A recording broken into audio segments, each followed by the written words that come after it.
Stranger Things may be the most popular show of all time. So I'm going to recreate it. And I think I already know how we're gonna do this can crush. Nowadays, something like this would just be done using VFX. But I don't think this shot was, because Stranger Things Season 1 almost didn't even get made.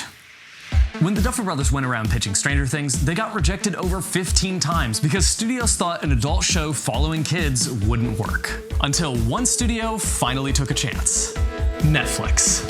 They got a budget of $48 million, which isn't a lot for a sci-fi show. So they did a lot of it practically, meaning without VFX. And that's how I'm planning on crushing a can for our recreation of this shot. Oh, are you exploding a can? No, Yeah. we're cutting it. We're not exploding it. We're just cutting a hole. But it does look like we're gonna explode it, doesn't it? Which starts by putting a hole in a can.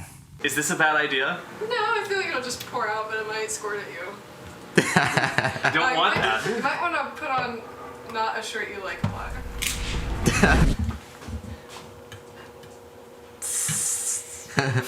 It is squirting. Our plan is to attach fishing line to multiple spots on the inside of the can and through the hole in the table. Someone below the table would pull down on these strings hard to crush the can in on itself. And any of these bolts that we see in the shot can easily be removed in post. And action. All in all, a pretty simple solution if I do say. Ooh, that didn't work. I can see why it didn't work. Oh, yeah. Check out my side. This is just it's not a solution. This isn't the only shot we're gonna recreate from Stranger Things either. We've got 2 more that we're gonna do later in this video. But for now, we're gonna need a new plan for crushing this can. And then I saw this. They had like a little pipe and they sucked all the air out, and I thought it was the coolest effect I've ever seen.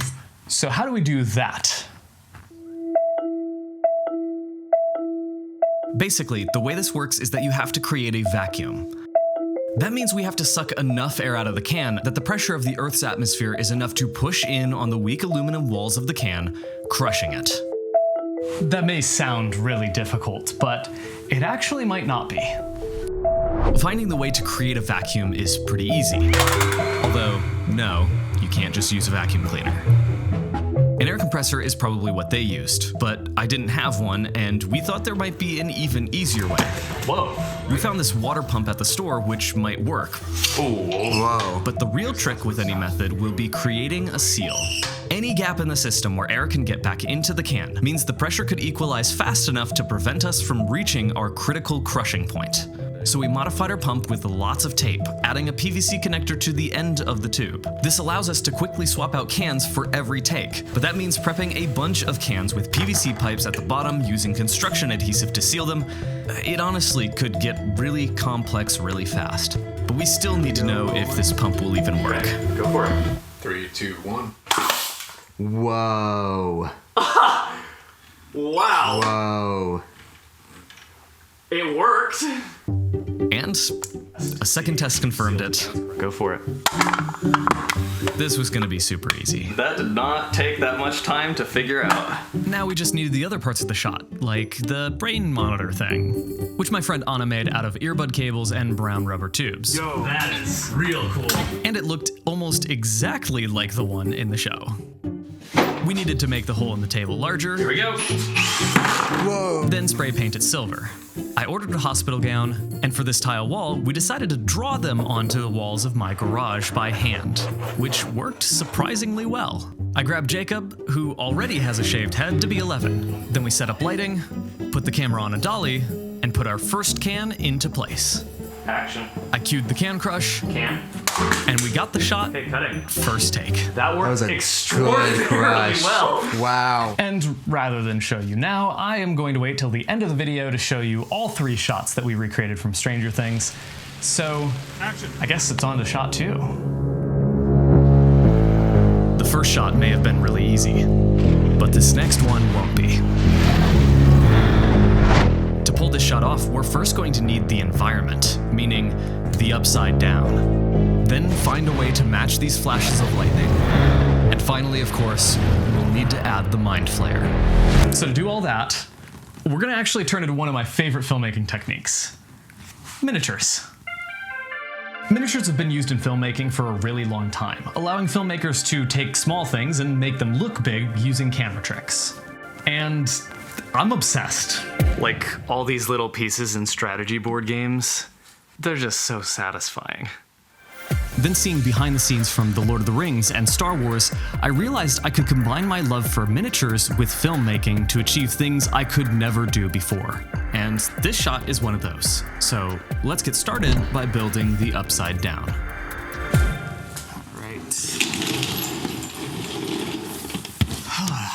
So I've been watching a lot of waaayyy Hobby Time in preparation for this project. He's a YouTuber that makes dioramas. They're really good. Anyways, the main thing I've learned from these videos is that most miniatures start with foam.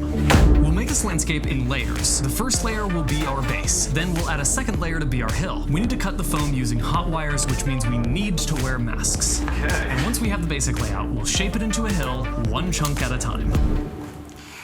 I certainly was doing something wrong because I broke it. So instead, I tried this hot rod attachment. I am making an absolute frickin' mess of this. So I went back to the hot wire before remembering why I was frustrated by it in the first place. Gosh, dang it. Then I tried a rotary tool. It's messy, but I sanded the whole thing after and it ended up perfectly smooth.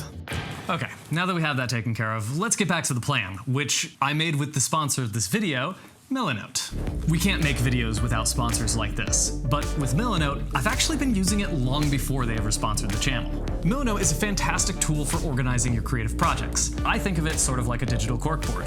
And just like a corkboard, you can add little notes, lines or arrows connecting ideas, images, checklists, and if you're having trouble getting started on your project, Milanote has a great starting place with its numerous templates, which literally includes one designed for crafts projects, which is perfect. I'll just start with this checklist right here to create our list of materials we'll need at the store. The first thing was this texture paste, which was really simple to make. We can cross that off our Milanote list, and then next, I'm gonna need some cocoa powder, because I know from past experience that cocoa powder works great for miniature dirt. Real dirt is too clumpy, but cocoa powder has a really fine texture, which makes it work perfectly for miniature dirt. Next, we'll need all these trees, and it's a lot of trees. We're going to need to hit a few different stores, which isn't a problem because we can use the Milanote app to access our list wherever we are. And since we're recreating a shot from a show, we can easily insert images and videos while we're browsing using the web clipper tool.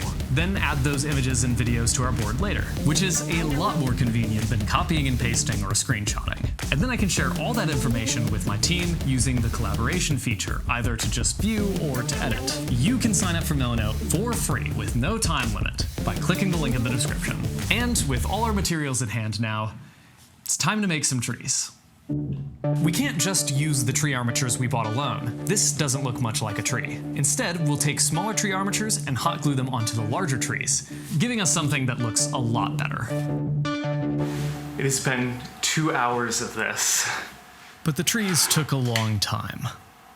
I knew this would take a long time. In hindsight, I might have spent way too long on the trees.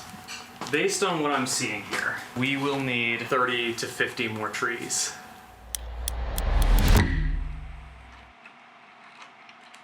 I actually think that I feel good about the trees. I don't think we need to do anything more with the trees. Yay! But you're probably noticing a problem. Things are too blurry. You're gonna want to pay attention to this because this is gonna come back later. I have this tree in focus now, but if I shift my focus towards the trees in the back, now it's out of focus. When filming something close up like this, you get a much more shallow depth of field. This is not what it looks like when things are filmed full scale, so this sort of makes everything look like a miniature.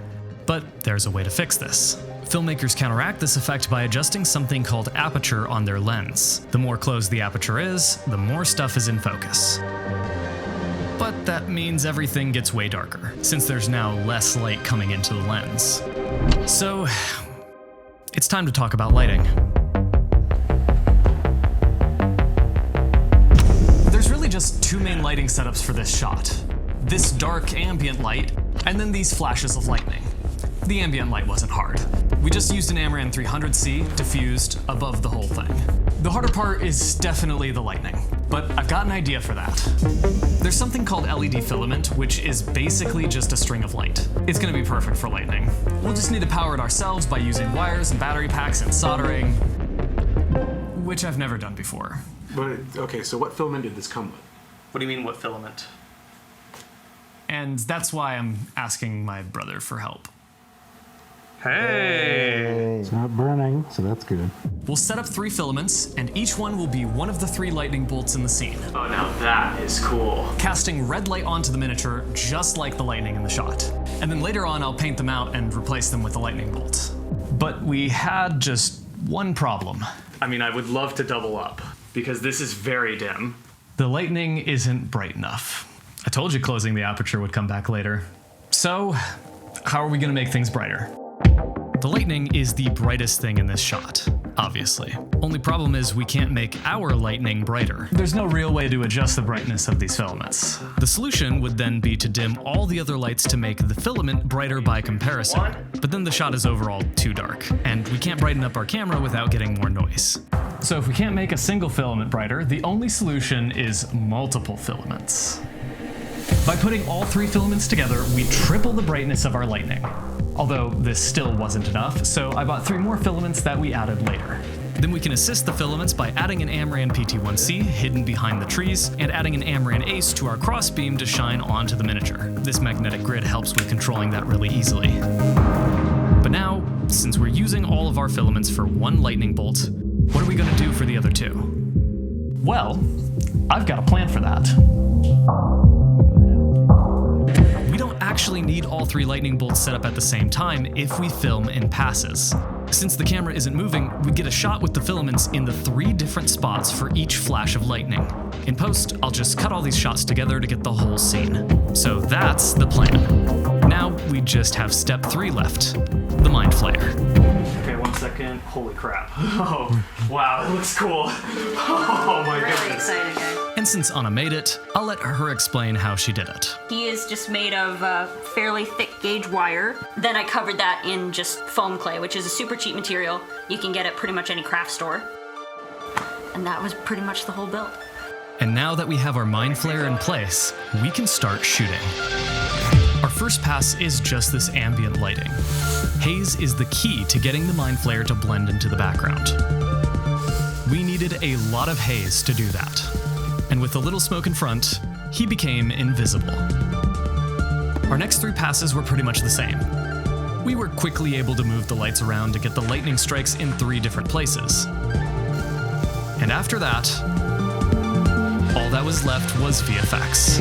Cutting. My first step was cutting the passes together and timing it like the original, then with a flicker. Then I had to get rid of the LED filaments to get this clean version, which then I can add images of lightning on top of to get lightning strikes. To make the Mind Flayer move, I just did it as easily as I could. I just separated the head in Photoshop and keyframed a simple 3D movement. To help this all look better and blend together, I added a fractal noise, animated it, and masked it, then blended it into the footage to look like layers of smoke. Finally, I added a snow acid on top and a slight zoom in, and like I said before, I'm going to be showing all the shots at the end of the video, so we're actually going to move on to shot 3, which is going to be a spoiler for season 5, so you've been warned.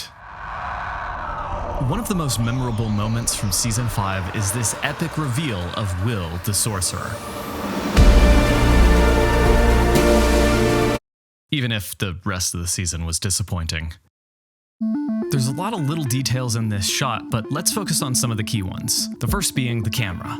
The camera is dollying in, which is the same thing we did for shot 1, so that'll be easy enough. What'll be a bit more complicated is this fire. Something like this is best done with VFX. I filmed my own fire element in the past, which was sketchy, and I've used free 2D assets, which was annoying. So this time, I'm gonna try something different. This time I thought doing it in CGI would go faster, but I don't know, because I've never done this before. Don't crash. I didn't save. That looks kind of like a fire. Holy crap. That's very good. What I do know though is that a fake fire alone won't work. Just like with the lightning, we're going to need to add lights to get the glow of the fire, which takes us to the third detail, lighting. We set up a test outside my condo, which was kind of difficult to do because of the snow.